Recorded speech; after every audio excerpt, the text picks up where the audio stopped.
आज गोटे शुभ दिन ए शुभ दिन में आम काली सर्किट हाउस गोटे बैठक होता से आम जिलार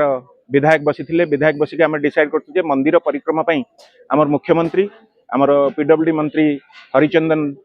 महाशय आम मंदिर अनुगुल मंदिर 21 कोटी टंका सैंक्शन कर 21 कोटी टंकार अनुगुल बुढ़ी ठाकुराणी मंदिर प्रांगण किपरि उन्नतीकरण हम और सौंदर्यकरण हम तापाई आज आम सकाळू आसीथिलु एठी साइट विजिट न कले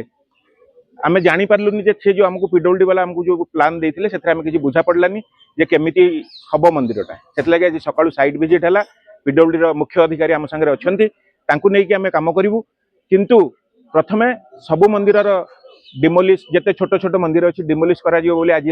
विचार है चारिपटू मंदिर सफा कर सारा प्रांगणर सौंदर्यकरण कर समस्ते आमर पूजक और मंदिर जो माने अनुगुल स्वच्छाकृत सेवी अच्छा समस्ते साहाय्य करेंगे कहार कौन प्रकार ऑब्जेक्शन नहीं बोली आमको लगुच तेणुक मंदिर सौंदर्यकरण खूब सुंदर हो बोली आमर आशा। जय माँ।